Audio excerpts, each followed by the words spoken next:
Hello students, I am your educator Tanvi and here I am discussing the animal tissues. So tissues which are present in animals, they are divided in majorly into four categories on the basis of the functions they perform. One is epithelial tissues, next type is connective tissue, muscular tissue and nervous tissue. So here I am discussing the epithelial tissues first. So epithelial, epi means outer. Okay, so outermost covering of the tissues of the organs, which includes our skin, that is epithelial tissue. So what function it is performing? Mainly it is the covering or the protective layer of organs and all the cavities which are there within the body. So it acts as a protective tissue. Another important thing is it acts as a barrier to keep the different body systems separate. Okay, so this gives a connection between different body systems and it gives a space for their differentiation. The cells which are there in this tissue, these are tightly packed and they form a sheet-like structures. So when I'm saying it is tightly packed means no intercellular spaces are present in these cells. So means epithelial tissues, in the epithelial tissue there is no intercellular space. Then one very important membrane is present at the base of the cells, which is called as basement membrane. So all the epithelial tissues, when they are connected with another organs or underlying tissues, they are separated by a selectively permeable membrane called as basement membrane, because it is present at the base of the tissue or the epithelial cells. So it is called as basement membrane. So on the basis of structure and function, different structures and different functions, epithelial tissues are divided into different categories, which we will discuss next. First, let us look at the common functions of epithelial tissue, or you can call it as epithelium. So main function is of protection. It helps in transportation of nutrients, of blood also. Helps in secretion, means release of certain substances, maybe hormones and enzymes, and absorption of some substances. So the major functions of epithelium or epithelial tissue is transportation of substances, protection, secretion of chemicals, and absorption of nutrients or food. Now on the basis of the function and the structure, let us see that how the epithelial tissues are divided into different categories. So these categories are 6. First is simple squamous epithelium, then stratified squamous epithelium, columnar epithelium, ciliated columnar epithelium, cuboidal epithelium, and glandular epithelium. So try to remember it in this sequence because these are related. These terms are related with each other. So it will be simpler for you if you remember the types in this sequence. So now coming to the simple squamous epithelium, you can see these are flat cells. Squamous means flat. Why we are saying simple? Because a single layer of flat cells are present. So that is why it is called as simple squamous epithelium. Coming to where it is present in the lung alveoli. The balloon-like structures in lungs are called as alveoli, where exchange of gases take place. Lining of the blood vessels through which the transportation of blood takes place. Esophagus, which is the food pipe, and lining of mouth. So what is the major function? Transportation. See, protection is by default the function of epithelial tissues. Just see the additional function, that is transportation. Next, coming to stratified squamous epithelium. Stratified means many layers, okay, and it is squamous epithelium. So you can say this is simple squamous, means single layer of flat cells, and stratified squamous means multiple layer of flat cells. So stratified means multiple layers and squamous means flat. So multiple layers of flat cells.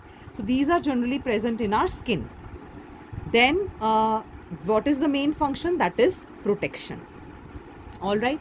Next, coming to columnar epithelium. From the word column, these can be deciphered as the structure is tall cells, pillar-like cells. Okay. So all the epithelial cells, all the epithelium, they are always having a basement membrane at the base. This you should remember. So columnar epithelium, the column-like or tall pillar-like cells are there, and one thing you can observe over here very clearly, that the nucleus is present at the base of the cell. This is important point. The nucleus in columnar epithelium is present at the base of the cells. So talking about the structure, pillar-like tall cells are there. Where it is present? Inner lining of intestine. And what purpose it is solving? It helps in absorption of food and water. So absorption as well as secretion of certain substances. So that is the function. Next, coming to another type, which is ciliated columnar epithelium. So we have studied columnar epithelium, tall cells. So when cilia are present at the top of it, then it is called as ciliated columnar epithelium. Now cilia, what are cilia? These are hair-like structures which will help in locomotion. Okay, so one function would be locomotion, movement or transportation. So again, talking about the structure, these are columnar cells, means pillar-like tall cells having cilia for the movement. Where it will be present? In the respiratory tract, where the exchange of gases has to happen. And what is the main function? Movement, transportation. Transportation of which thing? Of mucus. Yes, and protection. By default, the function is there. So mucus is present in our respiratory tract, in our nose. Okay, so to just for the movement of the air and the mucus, this columnar epithelial cells with the cilia help in that purpose. Next is cuboidal epithelium. From the term itself, it contains cube-like cells. So this is somewhat the structure of the cuboidal epithelium. Now talking about where it is present in the glands, in some of the glands and in kidney tubules. Main function is to give the mechanical support, again protection. The last type is glandular epithelium. See, glandular epithelium or glandular epithelial tissue is sometimes referred to as modified cuboidal epithelium. Why? Because the structure is the same, means it has cube-like cells. Only difference is that it is multicellular plus it has glands. You can see over here this type of structure. What are glands? Glands are organs which will release certain substances like hormones and enzymes. So generally they release hormones.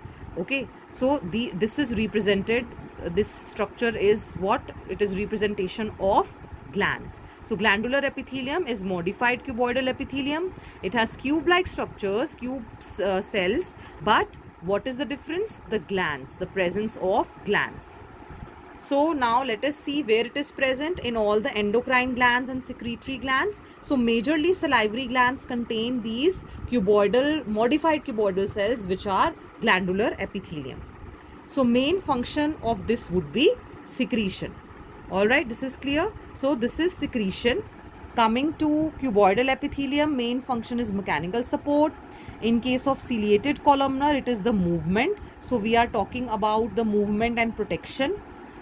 In columnar, it is main function is absorption and secretion because generally it is present in the intestine.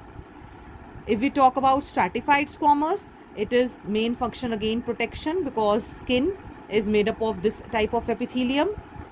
Then talking about simple squamous epithelium, these are flat cells which are main function is transportation. So in this sequence, we remember it is very easy to recognize the shapes also. Simple squamous, flat cell, single layer. Stratified squamous, flat cell layer but multiple layers are there. Columnar epithelium, tall pillar-like cells. Ciliated columnar means the structure like columnar cells only, but only difference is presence of cilia. Cuboidal epithelium, cube-shaped cells, and glandular epithelium are modified cuboidal epithelium, means they are only containing, additional thing is the presence of glands, otherwise these are also cube-like cells.